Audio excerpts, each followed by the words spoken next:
ماہ رمضان المبارک کی عظیم ساعتوں، برکتوں، رحمتوں کے بعد انعام کے طور پر ایک عظیم صلہ کے طور پر، یا یوں سمجھ لیں کہ عظیم اجرت کے طور پر، یہ عظیم الشان دن عید الفطر کی صورت میں عطا کیا ہے۔ اس کی بارگاہ میں ملتجی ہے کہ باری تعالیٰ یہ جو خوبصورت انعام عید الفطر کی صورت میں عطا کیا ہے، اس کو امت مسلمہ کے لیے رحمت بنا دے، اور اس ماہ مقدس کے بعد یہ عظیم صلہ عید الفطر کو امت مسلمہ میں اتحاد اور اتفاق نصیب فرما، اور مسلمان پورے عالم اسلام میں جہاں کہیں بھی ظلم کی چکی میں پس رہے ہیں، اللہ انہیں ظلم سے، مصیبت سے نجات عطا فرما، اور بالخصوص فلسطین کی سرزمین پر جو خون کی ہولی کھیلی جا رہی ہے، اے اللہ آج کے اس مبارک دن کے صدقے ان کے معاملات میں آسانیاں پیدا فرما، اور اے اللہ امت مسلمہ کو ایک ایسا عظیم لیڈر عطا فرما، ایک ایسا قائد عطا فرما جو عمر بن عبدالعزیز کی یاد کو دوبارہ کر دے،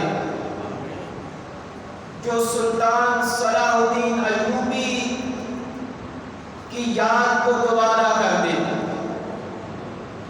اور اے اللہ ملک پاکستان پر اپنا خصوصی فضل اور کرم فرما، اور آج کے اس عظیم دن عید الفطر کے صدقے امت مسلمہ کو ایک راستے پر چلتے ہوئے، وہ راستہ سنت مصطفیٰ کا راستہ ہے، وہ راستہ اطاعت رسول صلی اللہ علیہ وسلم کا راستہ ہے، وہ راستہ محبت رسول صلی اللہ علیہ وسلم کا راستہ ہے۔ اس راستے پر چلتے ہوئے اپنی رضا کی منزل نصیب فرما، اپنی محبت کی منزل نصیب فرما، اور متحد ہو کر جس طرح کہ سب کا قرآن ایک ہے، کعبہ ایک ہے، رسول ایک ہے، خدا ایک ہے، اس امت کو بھی ایک بنا دے۔ دوستان محترم، دعائیہ کلمات کے بعد ہم بار دیگر پھر اللہ کی بارگاہ میں شکر ادا کرتے ہیں کہ اس کی ذات نے کتنا کرم فرمایا ہے کہ دین اسلام کو کتنا عظیم شرف عطا کیا ہے کہ اس میں طرح طرح کے ایام، طرح طرح کی نعمتیں، کبھی اس نے لیلۃ القدر جیسی نعمت عطا کی تاکہ امت مسلمہ اس عظیم رات میں تھوڑے سے وقت میں عبادت کرے اور بہت کچھ اللہ کی بارگاہ سے حاصل کر لے۔ اس نے ایک بہانہ بنا کے بہانے کی صورت میں یہ عظیم رات 10 راتوں میں پھر تاک راتوں میں چھپا کے رکھی کہ تلاش کرو اور میری رحمتیں بٹ رہی ہیں اسے حاصل کرو۔ پھر یہ پورا ماہ مقدس، اس میں ہر گھڑی اس کی رحمت آسمانی دنیا پر یہ آوازیں لگاتی رہی کہ ہے کوئی بندہ جو میری بارگاہ میں آ کر بخشش مانگے میں اسے بخش دوں، ہے کوئی بندہ جو میری بارگاہ میں آ کر ہاتھ پھیلا کر مانگے میں اس کی جھولی بھر دوں، رزق کا متلاشی ہو اسے رزق عطا کروں، عزت چاہتا ہو اسے عزتوں سے نواز دوں، اگر دنیا کا اور آخرت کا طلبگار ہے تو جو چیز دنیا میں اس کے لیے بہتر ہے وہ اسے عطا کروں۔ یہ رحمت ہر روز صدائیں لگاتی رہی، جس کے حصے میں یہ نعمت آئی اس نے حاصل کی، اپنی استطاعت کے مطابق عبادت کی، اللہ کو راضی کیا، منایا، استغفار کیا، گڑ گڑا کر دعائیں مانگی۔ اس کی رحمت کا دروازہ کھلا ہے، ہمہ وقت کھلا ہے، اور وہ آوازیں لگا کے اس کی رحمت کہتی ہے لا تقنطوا من رحمت اللہ، اللہ کی رحمت سے مایوس نہ ہونا۔ اتنی رحمت وسیع ہے کہ توبہ کا دروازہ قیامت تک کے لیے کھلا ہے، اے انسان تو اس کی رحمت سے مایوس نہ ہونا۔ پھر اس نے پورے سال کا اگر ہم موازنہ کریں، پورے سال کے ایک ایک دن کو دیکھیں تو اس میں پھر مختلف ایام میں اللہ رب العزت نے مبارک دن رکھے ہیں، مبارک راتیں رکھی ہیں، پھر شب جمعہ کا دن رکھا ہے، پھر جمعۃ المبارک کا دن رکھا ہے، پھر اس جمعہ کے دن میں مبارک گھڑیاں رکھی ہیں، لمحات رکھے ہیں، پھر رات کے پہر رکھے ہیں اور رات میں سے سب سے آخری پہر مبارک رکھا ہے۔ یہ کیوں ہے ایسا؟ حالانکہ صبح سے شام، شام سے صبح، یہ ہر گھڑی اس کی گھڑی ہے، ہر لمحہ اس کا لمحہ ہے، دن بھی اس کا ہے، رات بھی اس کی ہے، شب و روز سبھی اسی کے ہیں، سارے مہینے اسی کی ہیں، سارے سال اسی کے ہیں، سب صدیاں اسی کی ہیں۔ تو اس نے یہ ان سب سالوں میں، مہینوں میں مخصوص ایام کیوں کر دیے؟ باری تعالیٰ اس کی کیا وجہ ہے؟ سورج تو روزانہ طلوع ہوتا ہے، اسی راستے سے ہو کر پھر غروب ہو جاتا ہے، پھر رات چھا جاتی ہے، پھر باری تعالیٰ تو نے یہ مقدس راتیں، مقدس ایام اور مخصوص ایام کیوں رکھے ہیں؟ فرمایا کہ اس لیے کہ میرے بندے میری رحمت تلاش کریں، میری رحمت کو ڈھونڈیں، تلاش کریں، میری برکتوں کو تلاش کریں، اور میرے قرب کی طرف آنا چاہیں تو وہ تلاش کر کے آئیں، میں انہیں قرب عطا کروں۔ باری تعالیٰ اس قرب کو کیسے حاصل کریں؟ فرمایا کہ میں نے ایک ایسا نمونہ، ایک ایسا ماڈل دنیا میں بھیج دیا ہے، بس اس نمونے کو، اس انسان کامل کو دیکھتے جائیں، ان کی ادائیں دیکھ کر اپناتے جائیں، وہی اسلام ہے، وہی سنت ہے، وہی دین ہے، وہی میری راہ ہے۔ فرمایا لقد کان لکم فی رسول اللہ اسوۃ حسنہ، میں نے تمہارے اندر رسول پاک صلی اللہ تعالی علیہ وسلم کی ذات اقدس کو بطور نمونہ پیش کر دیا ہے۔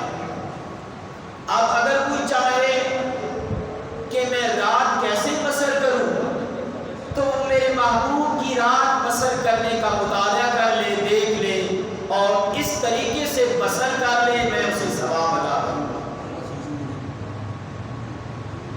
کہ میرا محبوب رات کو اٹھ کر کس طرح مجھے مناتا تھا۔ حضور سرور دو عالم صلی اللہ تعالی علیہ وسلم رات بیت جاتی تو میرے آقا قیام میں کھڑے ہو جاتے، اور اوائل دور میں میرے آقا اتنا قیام فرماتے کہ آپ کے پاؤں مبارک سوکھ جاتے تھے، لیکن اللہ نے اپنے محبوب کی ہر ادا کو دیکھا، ہر ادا کو دیکھ کر جو پسند آئی ہر ادا اس کو قرآن کا حصہ بنایا۔ رات کو اٹھ کر قیام کی ادا کو بھی دیکھا، اور جب یہ دیکھا تو فرمایا کہ محبوب یہ جو آپ رات کافی بیت جاتی ہے، آپ کھڑے رہتے ہو، آپ کے پاؤں سوج جاتے ہیں، تاہا ما انزلنا علیک القرآن لتشقی، محبوب میں نے قرآن ہے اس لیے نازل نہیں کیا کہ تم اپنے اوپر مشقت ڈال دو، اپنی جان کو مشقت میں ڈال دو، نہیں، اے محبوب رات کے تھوڑے سے حصے میں نصفہ او انقص منہ قلیلا، رات کے تھوڑے سے حصے میں قیام کیا کریں یا اس سے بھی کم قیام کیا کریں۔ اب رات کا جو طویل پہر تھا اس کو حضور صلی اللہ علیہ وسلم تھوڑا سا کم فرما دیا، کم مدت میں قیام کیا، کم لمحات میں قیام کیا، یعنی آقا علیہ السلام کی زندگی مبارک کا یہ پہلو اگر دیکھا جائے تو اس میں بھی اللہ رب العزت کا خاص کرم اپنے محبوب پر ہوا۔ حضور سرور دو عالم صلی اللہ علیہ وسلم جب غار حرا میں تشریف لے جاتے ہیں تو گھر سے حضرت سیدہ خدیجہ الکبریٰ رضی اللہ تعالیٰ عنہا روایت کرتی ہیں، وہ فرماتی ہیں کہ گھر میں سے ستو، جو، کھجوریں، جو کی روٹی جو بھی ہوتا وہ میں ساتھ آقا علیہ السلام کے ساتھ بھیج دیتی غار حرا۔ میرے آقا وہاں پر اللہ کی قربتوں میں، اللہ کے انوار و تجلیات میں اتنا گم ہو جاتے تھے کہ وہ جو کھانا ساتھ لے کر جاتے تھے وہ ویسے کا ویسا ہی پڑا ہوتا، حتیٰ کہ 3 روز گزر جاتے وہ کھانا ویسے ہی پڑا ہوتا، جب واپس آتے تو وہ کھانا بھی واپس لے آتے تھے۔ فاقوں کا عالم یہ تھا، مگر چونکہ اللہ اپنے محبوب کو اپنی طرف سے، اپنی جناب سے کھلاتا بھی تھا اور پلاتا بھی تھا۔ الذی یسقینی ربی ویطعمنی، اللہ مجھے پلاتا بھی ہے اور کھلاتا بھی ہے۔ تو چونکہ آقا علیہ السلام محض عبادت رہتے اور اتنا محض عبادت رہتے کہ جبریل امین بھی آ کر اگر کہتے اقرا پڑھیے تو اس طرف دھیان نہیں جاتا، پھر کہتے اقرا پڑھیے، پھر بھی دھیان نہیں گیا۔ اور یہاں پر لوگ اکثر مغالطہ کر جاتے ہیں، کہتے ہیں کہ اقرا کہ آقا علیہ السلام کو پڑھنا نہیں آتا تھا اس لیے نہیں پڑھا، نہیں، ایسی بات نہیں ہے۔ جو نبی پوری کائنات کو پڑھانے کے لیے آئے، کیا وہ خود پڑھا ہوا نہ ہوگا؟ اور جس کو اللہ خود پڑھائے، وَعَلَّمَكَ مَا لَمْ تَكُن تَعْلَمُ وَكَانَ فَضْلُ اللَّهِ عَلَيْكَ عَظِيمًا، تو جس کو اللہ پڑھائے اس کے علم کی وسعت و عالم کیا ہوگا؟ اور علم کی وسعت تھی تو فرمایا انا مدینۃ العلم وعلی بابها، کہ میں علم کا شہر ہوں، علی اس کا دروازہ ہے۔ یہ علم ہی تھا تو اللہ نے فرمایا الرحمن علم القرآن خلق الانسان علمہ البیان، یہ علم اللہ نے عطا کر رکھا تھا اور ازل سے عطا فرما دیا تھا۔ یہ نہیں کہ اب پہلے مبعوث فرمایا، پھر آپ کی حیات مبارکہ گزرتی گئی، پھر علم عطا کیا، نہیں، ایسی بات نہیں۔ جب حضرت آدم کو پہلے دن سے علم عطا کیا تو اپنے محبوب کو ازل سے علم عطا نہیں کیا ہوگا، اس لیے حضور صلی اللہ علیہ وسلم کو علم عطا کر دیا، مگر یہاں غار حرا میں میرے آقا اقرا کیوں نہیں پڑھ رہے؟ اس کی وجہ یہ تھی کہ آقا چونکہ گھر سے غار کی طرف تشریف لے جاتے، غار حرا میں بیٹھ کر مراقبہ فرماتے تھے، اللہ کی انوار و تجلیات میں گم ہو کر اللہ کے ساتھ لو جبریل امین چونکہ آتے تو میرے آقا کا جو وہ بیٹری کا جو لیول تھا وہ بہت بلند تھا، آپ کی روحانی جو منازل تھی وہ بلند تھی۔ جبریل امین اتر کر نیچے آ کر نیچے سے آ کر آپ کا لیول کم تھا، انہوں نے یہاں آ کر کہا آقا پڑھیے۔ کیا پڑھیے؟ میں تو لو لگائے بیٹھا ہوں اللہ سے۔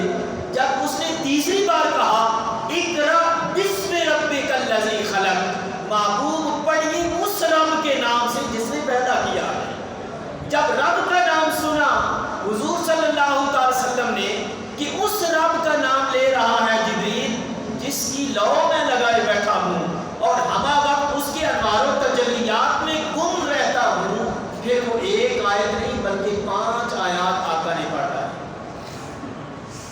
یہ حضور صلی اللہ علیہ وسلم کی علم کی وسعت کا عالم ہے۔ میں عرض کر رہا تھا کہ آقا کی کسی صلی اللہ علیہ وسلم کی کسی زندگی کے گوشے کا اگر ہم مطالعہ کریں، اگر ہم تجزیہ یا جائزہ لیں تو ہر گوشہ مکمل طور پر ہمیں رہنمائی اس میں سے ملتی ہے۔ ہم رہنمائی پاتے ہیں۔ انسان کی زندگی کے کسی پہلو کا آپ مطالعہ کریں گے تو اس کا ایک پہلو اگر کامل ہے تو دوسرا نامکمل ہوگا۔ اگر مثال کے طور پہ وہ اچھا سپیکر ہے تو وہ رائٹر نہیں ہوگا، اگر وہ اچھا ٹیچر ہے تو اچھا مدبر مفکر نہیں ہوگا۔ کوئی گوشہ انسان کی سیرت کا خالی ہوگا، مگر قربان جائیں سیرت مصطفیٰ صلی اللہ علیہ وسلم پر کہ آقا کا کوئی گوشہ زندگی مبارک کا اٹھا کے دیکھیں وہ مکمل رہنمائی فرماتا ہے۔ اس لیے فرمایا لقد کان لکم فی رسول اللہ اسوۃ حسنہ، کہ میں نے تمہارے اندر ایک ایسا نمونہ رکھ دیا ہے۔ اب نمونہ وہ ہوتا ہے جس کے اندر ساری خاصیتیں پائی جائیں، ساری خوبیاں پائی جائیں، سارے کمالات پائے جائیں، اسے نمونہ کہتے ہیں، اسے ماڈل کہتے ہیں۔ پھر اس کو دیکھ کر کوئی نمونے تشکیل پا لے، کوئی اپنی زندگیوں کو درست کر لے، کوئی اپنی زندگی کو رہنمائی دے کر اس منزل کی طرف چلا لے تو پھر اس منزل تک پہنچ سکتا ہے۔ اگر نمونہ کامل ہو تو منزل مل سکتی ہے، اگر نمونے میں نقص آ جائے تو منزل تک انسان نہیں پہنچ سکتا بلکہ بھٹک جاتا ہے۔ اس لیے اللہ نے فرمایا لقد کان لکم فی رسول اللہ اسوۃ حسنہ۔ لوگوں کوئی زمانہ بھی آ جائے، صدیاں بیت جائیں اور انسانیت ترقی کرتے کرتے منازل طے کرتے کرتے سائنس اور ٹیکنالوجی اپنی عروج تک چلی جائے، مگر میں نے ایک ایسا نمونہ، ایک ایسا ماڈل اور ایک ایسا انسانی کامل اس دنیا میں مبعوث فرمایا ہے کہ رہتی دنیا تک اسے دیکھتے چلو گے تجھے زندگی گزارنے کا طریقہ آتا جائے گا۔ وہ نمونہ ذات مصطفیٰ صلی اللہ علیہ وسلم کی ذات ہے۔ اگر آقا کی زندگی کے شب کا مطالعہ کیا جائے، راتوں کا، تو وہاں سے رہنمائی ملتی ہے۔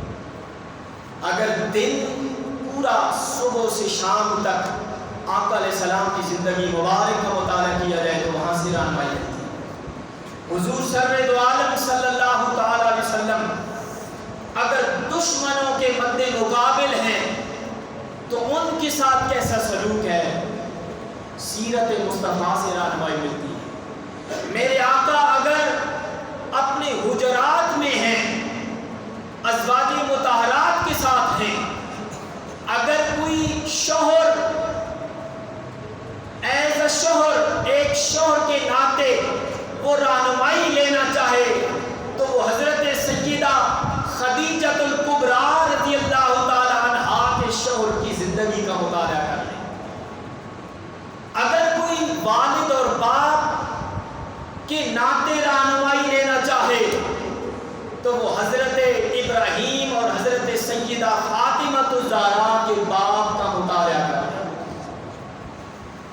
اسی طرح اگر کوئی دوست رشتہ دار، ہمسائے کسی رشتے کا مطالعہ کرنا چاہے اور حضور سرور دو عالم صلی اللہ تعالی وسلم کی زندگی سے اسے رہنمائی ملے گی اور مکمل رہنمائی ملے گی۔ اگر کوئی امیر ہے تو مدینہ کے تاجدار کا مطالعہ کرے زندگی کا۔ اگر کوئی غریب ہے تو اس ہستی کا مطالعہ زندگی کا کرے جس کے گھر میں چولہا نہیں جلتا تھا، 3 دن فاقے رہتے تھے۔ ہیں خالق دو جہاں، میرے آقا وجہ تخلیق کائنات ہیں، اور اگر ایک پاؤں کی ٹھوکر احد کو مارے تو وہ سونا بن جائے، اس کے باوجود میرے آقا کے گھر میں 3 دن چولہا نہیں جلتا۔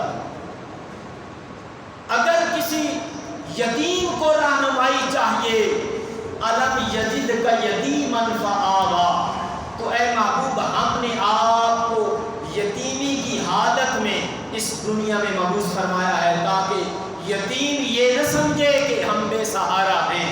محبوب تمام یتیموں کے لیے ہی نہیں بلکہ پوری انسانیت کے لیے، اور میں کہوں گا پوری انسانیت کے لیے ہی نہیں بلکہ پوری کائنات کے لیے میرے آقا رحمت بن کے تشریف لائے، اور پوری کائنات میں تمام عوالم آ جاتے ہیں، تمام عالمین آ جاتے ہیں۔ عالمین کا معنی ہوتا ہے 2 جہان، یہ جہان دنیا کا اور آخرت کا، اس کو کہتے ہیں عالمین۔ جس طرح اللہ نے فرمایا وَمَا أَرْسَلْنَاكَ إِلَّا رَحْمَةً لِلْعَالَمِينَ، اے محبوب ہم نے آپ کو 2 جہانوں کے لیے رحمت بنا کر بھیجا ہے۔ یہاں پر صوفیاء لکھتے ہیں، حضرت سلطان باہو کہتے ہیں، آپ فرماتے ہیں کہ 2 جہان نہیں ہیں، 18,000 جہان ہیں۔ یہ عالم دنیا ایک جہان ہے، عالم برزخ ایک جہان ہے، عالم ہاہوت، لاہوت، جبروت، ملکوت، یہ سب جہان ہیں۔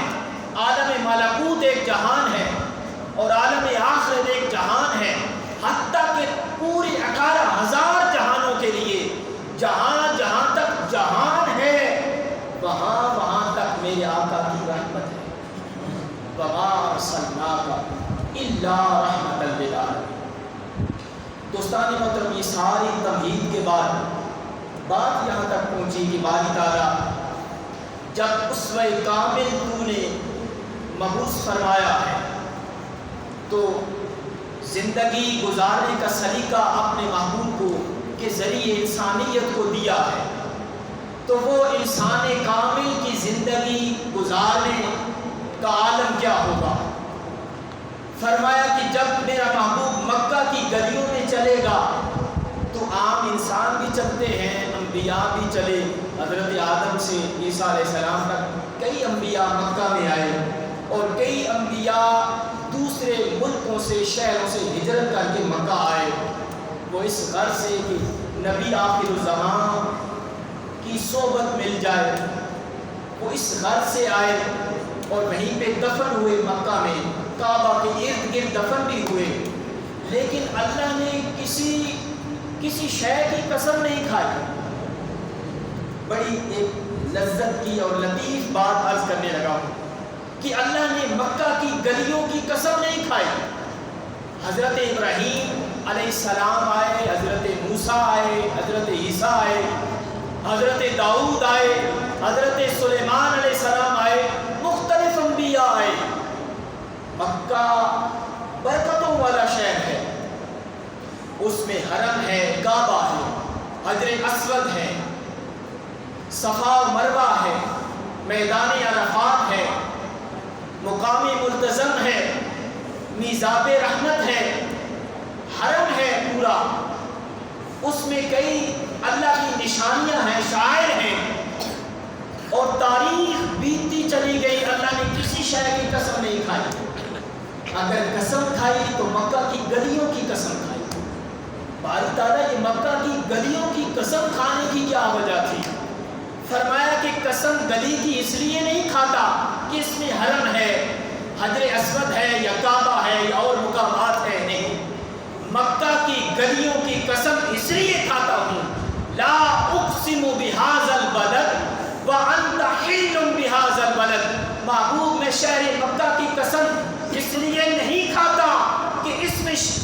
اس میں کعبہ ہے، اس میں حجر اسود ہے، نہیں، یہ وجہ قسم نہیں ہے۔ وَأَنْتَ حِلٌّ بِهَذَا الْبَلَدِ، قسم اس لیے کھاتا ہوں کہ محبوب تیرے پاؤں کے تلوے اس گلیوں میں لگے ہیں، اس لیے سبحان اللہ۔ وَأَنْتَ حِلٌّ بِهَذَا الْبَلَدِ، اب دیکھ لیں یہاں سے محبت کا اندازہ اس ایک آیت کریمہ سے اندازہ ہو سکتا ہے کہ اللہ اپنے محبوب سے کتنی محبت کرتا ہے، اپنے محبوب سے کتنی محبت کرتا ہے۔ ایک بڑا پیارا جملہ ہے کہ عشق دو طرح کے ہوئے، ایک عشق ہوا تو اللہ نے کائنات بنا دی، عشق ہوا اللہ کو تو اللہ نے کائنات بنا دی، اور امام عالی مقام امام حسین کو عشق ہوا تو ساری کائنات لٹا دی، اللہ کو عشق ہوا تو کائنات بنا دی، امام علی مقام کو عشق ہوا تو پورا خانوادہ لٹا دیا۔ یہ عشق کی باتیں ہیں، محبت کی باتیں ہیں۔ تو اللہ اپنے محبوب سے جس انداز سے محبت کرتا ہے، جس انداز سے محبت کرتا ہے، وہ خود قرآن گواہ ہے۔ قرآن کا ورق قرآن کی آیت اس بات کی گواہی دیتی ہے کہ رسول پاک صلی اللہ علیہ وسلم کی ذات اقدس اگر اس دنیا میں مبعوث کرنا نہ ہوتی تو اس کائنات کو وجود ہی نہ ملتا۔ اگر میرے آقا اس دنیا میں تشریف نہ لاتے تو یہ نہ کائنات بنتی، نہ انبیاء آتے، نہ دین بنتا، نہ اسلام بنتا۔ ولادت مصطفیٰ نہ ہوتی تو نہ سنت بنتی، نہ قرآن بنتا۔ ولادت مصطفیٰ نہ ہوتی نہ رمضان آتا، نہ لیلۃ القدر آتی۔ ولادت مصطفیٰ نہ ہوتی نہ عید الفطر بنتی، نہ عید الاضحیٰ بنتی۔ ولادت مصطفیٰ نہ ہوتی تو اس قرآن کو قرآن کہنے والا کوئی نہ ہوتا۔ ولادت مصطفیٰ صلی اللہ علیہ وسلم نہ ہوتی تو کعبہ کو قبلہ کہنے والا کوئی نہ ہوتا۔ یہ کعبہ کو بھی قبلہ میرے آقا نے آ کر بنایا ہے۔ اس پر بھی آیت کریمہ ہے، قد نرا تقلب وجهک فی السماء فلنولینک قبلۃ ترضاها۔ محبوب اپنا رخ انور پھیر دیں اس قبلے کی طرف جس پر آپ راضی ہیں۔ میرے آقا نے اب رخ مسجد اقصیٰ سے پھیر کر اس کعبہ کی طرف پھیر لیا جسے قبلہ اللہ رب العزت نے ڈکلیئر کر دیا۔ سامعین محترم، اس